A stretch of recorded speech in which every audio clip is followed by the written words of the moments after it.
What is up, ladies and gentle nerds? It's your boy Graham, also known as HamHawks42 on the internet, and today we are back to our normal routine of looking at a random magic card, and I have to waps? Wow, I have to wax. That's the word I was looking for. Wax rhapsodic, or I don't know, or philosophical, or whatever you want to say. Um, I'm going to talk about it for 10 minutes. And clearly this is already going it's already going great. This is going to be a wonderful return to form. What can I say? It's Easter. I have way too many jelly beans and too much chocolate in my system, so this is going to get weird. Let's get into it. So we are going to go ahead and click the random card button, and today we are looking at Duskdale Wurm. All right, it is a 7/7 worm for 7, 5 green green with trample. And it's creature type worm, WURM. And yeah, 7/7 for 7 with Trample. It's very straightforward, very simple. It's an uncommon from M11, so it clearly has the makings of a really solid draft selection. So nothing wrong with that. It's just, it's a nice big creature. It's right on curve. I mean, there's not too much to be said for it. I gotta say, I do appreciate that in every single draft set, there seems to be at least one just really big green creature. And that's something that I've been doing a lot of drafting with Theros Beyond Death. And I found that it's not uncommon to be looking at looking at a pack when you're down, when you're like 4 or 5 picks into a pack and there really aren't any good options for what you're building, but you have some green cards, so you might go that direction. And you see Nyx Bloom, or the Nyxborn Colossus, he's just a big old like 6/7 for 6 or whatever, and it's just like, it doesn't hurt. Like, I don't know, that guy might come in handy. Sure, I'll take him. And it looks like Duskdale Wurm. If you're in M11, which was when this particular version was printed, I wouldn't be surprised if you had a very similar reaction looking at a pack like 4 or 5 picks in, if it's available. It's probably not going to hurt anything. Actually, in that situation, it's probably a little bit better than Nyx Bloom Colossus. Or not Nyx Bloom, sorry. The Nyx Bloom Ancient is what I'm thinking of there. That thing's an absolute, that thing's bananas. No, what I'm thinking of is the Nyxborn Colossus. So it's the giant that's fine. It's that giant that's perfectly fine.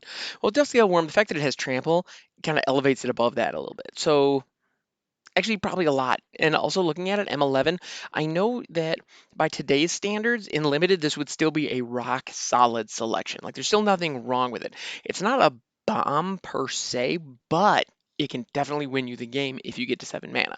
So it's a perfectly fine option. Now, if my opponent has a Dream Trawler down, like if I had to pick between this and Dream Trawler, you better believe I'm picking Dream Trawler. Same is true with QR Best the Sea God. When you have those kinds of options at 7 drop, all of a sudden the Duskdale Worm isn't looking quite as, you know, not quite as hot. But it is going to be available later on, more than likely. So it's a really good value selection. So yeah, that's what I see here. I see a really solid limited card. Also, if you're in a constructed environment where you're building out a deck specifically around having big fat creatures on the board, and you just need a lot of them. If there's a situation where um, you're running cards like Genesis Wave, where you're going to be cheating cards off the top. Having something like there are a lot of options for cards that you could go for. But if you're on a budget, all of a sudden, if you're looking at it and it's like, okay, yeah, I would much rather have, um, I mean, there's so many just really huge, amazing green creatures that you'd probably prefer over this. But at the same time, like, well, if you're on a budget, this thing's probably about, I don't know, I'm guessing maybe a quarter. You could probably get your hands on these really cheaply, very easily. If you had a friend who was in, who played during M11, they probably have some. It also was reprinted in M13, and it was even printed as a common in Iconic Masters. So there are versions of this card that are available on the cheap, easy to find. Let's see, it looks like it was originally printed in Eventide. Wow, so this card is older than I would have guessed. So that's pretty cool. Let's go back to the M11 version that we were looking at. So yeah, so all in all, it's pretty solid. I also love the fact that because it was printed in a core set, Trample has reminder text, and I find that fascinating because in my head, Trample is Trample. It just is what it is. But at the same time, it's such a weird mechanic when you really break it down. Like, that's an example of a situation in Magic rules where it is so intuitive that you don't really think about it too often. And then it's not until you add some other weird layer on top of it that all of a sudden things start getting kind of funky. Like it's not until you start, um, gang block. Actually, even gang blocking, it still makes sense. But it's not until you add death touch or menace or like those types of things that stuff really starts getting weird with trample, and you really realize how complex it is. But it's such an intuitive idea. It's just this creature is really, really big. If you put a creature in front of it, it is going to just plow right over and continue going. Like that's it. And it's like, well, that creature can slow it down. So okay, if I have 7 trample damage coming at you, and you put a 3 toughness blocker in front of it, 3 of the damage is going to get absorbed by the creature, and the rest of the 4 additional damage is going straight to your face because that wasn't enough to stop this creature, and it just trampled right over. It makes perfect sense. It's just such a simple, clean idea, um, that it just works. Now, let's see how it's worded in this particular reminder text. Now, in this case, this card is almost like this particular text that we're about to read is exactly as it was printed on this card with M11. So at this point, it's about 10 years old. If this creature would assign enough damage to its blockers to destroy them, you may have it assign the rest of its damage to defending player or planeswalker. Actually, you know what? I find that really interesting because there's a detail in that I never appreciated. Trample is a may ability. You may have it assign the rest of its damage to the defending player or planeswalker. There's almost no situation in which you wouldn't, because at the end of the day, you want them to lose the game. And if you're attacking with big creatures, clearly what you're trying to do is lower their life total. So the idea that you would just opt not to deal them the damage is kind of weird, because if you didn't want them to be dealt the damage, why would you have attacked? Um, but there are crazy, weird interactions in Magic, and every single interaction could matter. Like, so who knows? Maybe there is a situation where they'll get some kind of benefit if you hit them. And so you may want to be able to, and maybe it came out at instant speed, and so you weren't aware of it. And you had, certain damage that was going to trample over. You could just say, you know what? No, I'm going to focus all the damage on this creature. I'm going to assign all of the damage to the blocking creature instead. That's really cool. I like that that's there. And that's actually an element of Trample that I didn't know. I had no idea that was optional. That's the other thing. When you're looking at an ability, some of them say that you may perform the action. Others, it just says you do it. And that's it. And if it's a situation where you just do the action, there is no you have no choice. It happens. So if you have an effect that says target player, or like if it just says you draw a card, you have to draw a card when that condition is met. You just have to. There's no option. So things like Phyrexian Arena, where it says you draw a card and lose 1 life. You can't choose to not do that. It triggers, it happens. And that's why people do sometimes die to their Phyrexian Arenas, because they do take that 1 damage. No, tough break. You have to draw the card. You have to lose the life. It's just how it goes. It's not a may. You don't have any choice. You just have to do it. Meanwhile, so with Trample, you when you swing in, I always assumed that the damage you assign lethal damage to the blockers, and if there's any additional damage that the creature could deal, it moves on to the player, and it assigns them before it deals them, and then just boom, boom, boom, it's all done. Like I just assumed that. I didn't realize that you had a choice. So that's really interesting. Um, yeah, and actually looking at it, it looks like the Oracle text for Trample has been updated since this reminder text. And let's take a look at that. So Trample, this creature can deal excess combat damage to the player or planeswalker it's attacking. Yeah, again, can deal. Doesn't have to. And see, if it just, and so that's a really important distinction. So this creature can deal excess combat damage to the player or planeswalker it's attacking. Now, if it was not optional, it would simply say this creature deals excess combat damage to the player or planeswalker it's attacking. It would be stated as a fact. So every single time you attack and this creature is blocked, it would go through. But it doesn't. It is optional. That's really fascinating. I find that interesting. The other thing about that is when you're playing in paper, if you forget to perform a certain action because of a certain board state, that happens. I mean, that stuff happens. We've all been there. We're all human. Sometimes we miss triggers. If you go back, if the card says that you may perform that certain action, tough luck. You forgot to trigger it. You forgot to take advantage of it. Now that is what it is. Sorry, dude. Got to move on. Now, if that card does not say may, if it's not a may, all the tables that I've been a part of, and the rule as I understand it is generally that if that card does not have may. If it's a requirement that you do that, you have to then, you have to kind of dial it back as best you can and do it, and meet that condition.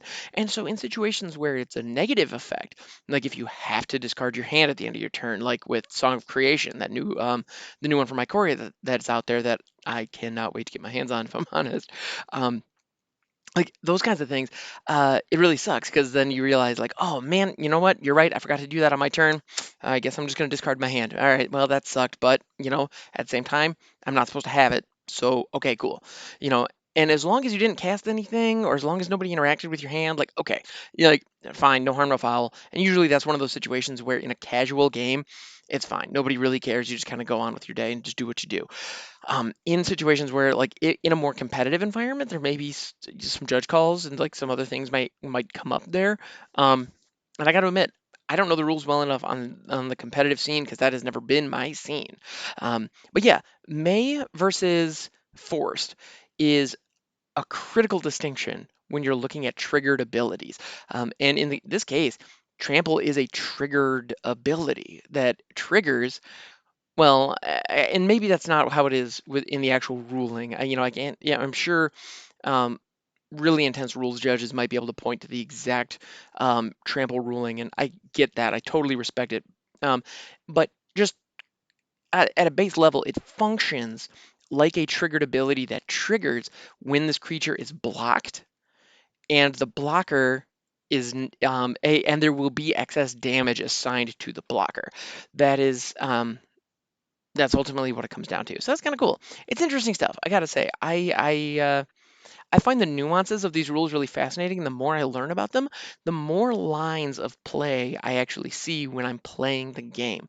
And I would highly recommend newer players out there or folks who want to take their game to the next level, learn the rules, learn the rules. It makes a huge difference, and dig into it. Like I haven't gotten to the point where I've like printed off the entire like 260, 270 page, rules document and like actually read it cover to cover.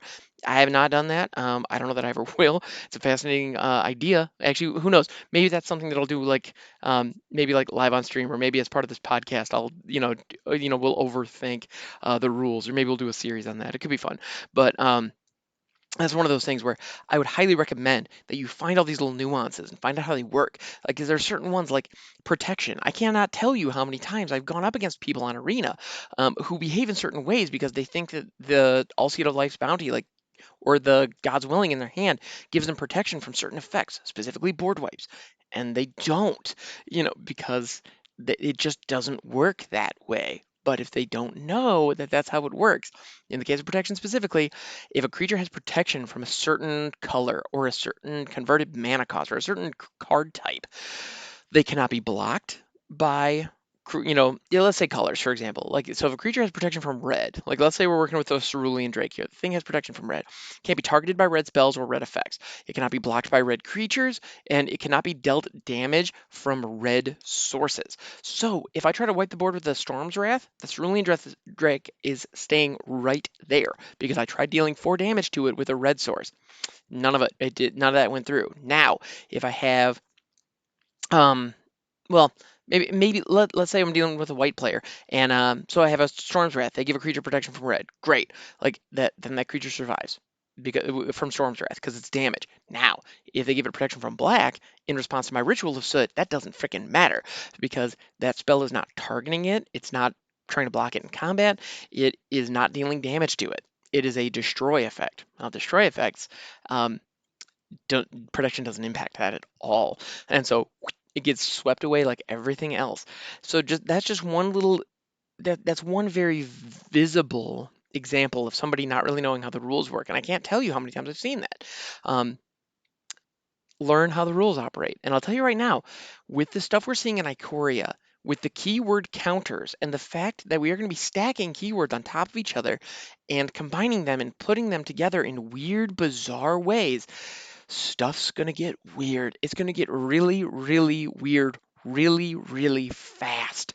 And so if you don't understand how the rules operate, I don't mean to sound and please, if you're a newer player, please don't be I don't be afraid by this. I don't want to scare you off because it's gonna get fun. Like things are gonna be really fun. We're gonna have fireworks going all over the place. I can't wait.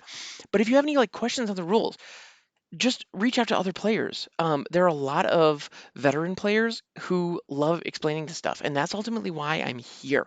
So on this show, I do deep dives into stuff like this all the time. Like today, we've done kind of an unpacking of Trample because ultimately, at the end of the day, Duskdale Wurm, it's a big old trampler. Like that's all it is. So that's what we have to talk about, and I'm more than happy to do that. If you have any specific questions, you can find me on Discord. The link for that is in the show notes.